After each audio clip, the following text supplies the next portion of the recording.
Superman 64 is a hilarious game. Love it, hate it, or never played it, you probably know at least one thing about it. Spanning the entire internet, Superman 64 has cemented its legacy as that bad flying game. But I had to know if that's all that it was. I had literally never seen anything about this game except for Superman flying through rings. So I went about purchasing the cartridge myself, and I decided to finally find out for real what Superman 64 was all about. If you enjoy old N64 game breakdowns like this one, I'd recommend you consider subscribing to this channel. I post a new video like this one every single Friday, so stay tuned. You're not going to want to miss it. Okay, first things first. This game, being the bad flying game that everyone knows it to be, came with a bit of disclaimer from the guy that I was buying it from. He told me this: Superman 64 is a very fun game. I like these old oddball titles. And while flying might make you want to throw your controller through the wall, the combat is really where this game shines. This caught me by surprise actually. I had no idea there was a lick of combat in this game. I actually thought it might just be completely comprised of flying through these rings given how the internet talks about it. But right then, I knew that this purchase was going to be worth it, because discovering what Superman 64 was all about had been my goal from the start. I won't be covering the story much as it's hardly even there, but mostly because I don't really know DC like that. Starting up the game into mission 1, surprise surprise, we've got a flying mission.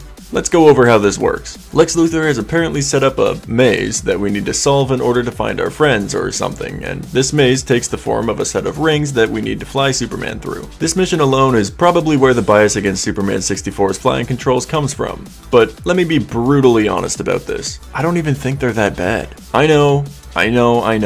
This goes against everything you've probably ever heard about this game, but I am being so real right now, the flying is not that bad to control. It's hard to understand in a first attempt, for sure, but it really wasn't very hard for me to get used to with a little bit of time. You hold B to accelerate, use the R button to hit the brakes, and other than that, you're pretty much just steering the character around. You're able to miss a few of these rings throughout the level, but if you miss more than 3, you're gonna have to do the whole last section over again. Speaking of sections, yeah, every flying mission in this game consists of multiple different flying sections ending in a little objective that you need to clear. Sometimes it's beating up a couple guys, sometimes it's destroying a couple of robots, and sometimes it's blowing away some tornadoes. You know, normal Superman stuff, I assume. The reason I think that just this first mission is the thing that people have based their entire opinion of the game on is because these flying sections are long. Like, every one of them is long. Oftentimes you'll only have about 3 minutes to get through these sections, and the fact that I've gotten used to controlling the flying and I still only finish with less than a minute remaining means that these sections all take a bit of time, and having to redo them when failing or simply not understanding these middle objectives can kind of get exhausting. The flying itself though is fine, and I do stand by that. Where the flying gets a little bit much though is when you run into the 3rd mission,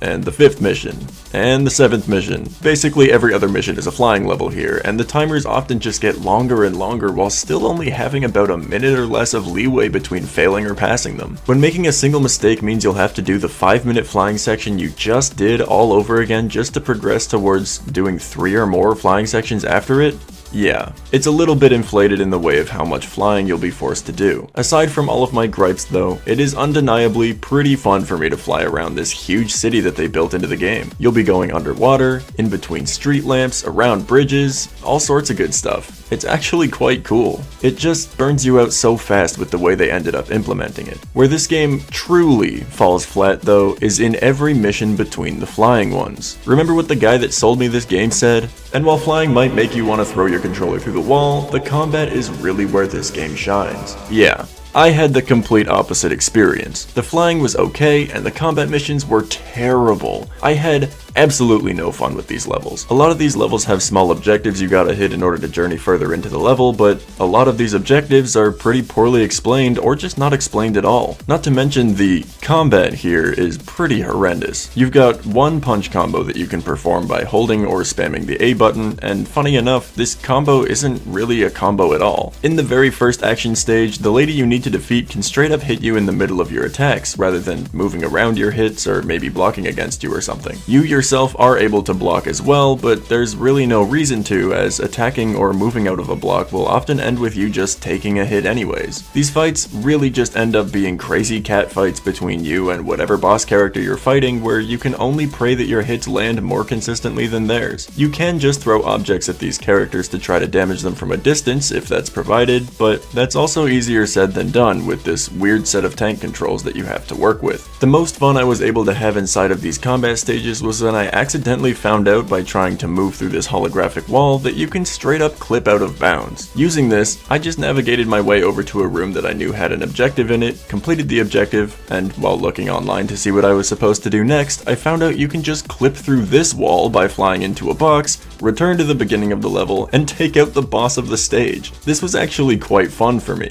Breaking the game and flying out of bounds in order to complete the only necessary objectives in the level, only to immediately do it again and get to the final boss, was hilarious. Apparently, opportunities to get out of bounds in this game really are everywhere, and I feel like speedruns have got to be a good watch when it comes to these levels specifically. Although, I haven't dipped my toes into that side of things quite yet. Overall, Superman 64 is a pretty awful game. I was just so happy to find out that it wasn't for the reasons the internet had led me to believe all this time. If you decide you want to take this game into your own hands in the future, just enjoy the flying while you can. It really isn't that bad once you get used to how sensitive the steering is, and once you get bored of it, you're probably just gonna drop the game anyways. After all, the only thing you have outside of that is lame combat and dumb puzzles, if you could even call them that, so fly around a bit and call it a day. This game is at least good for that.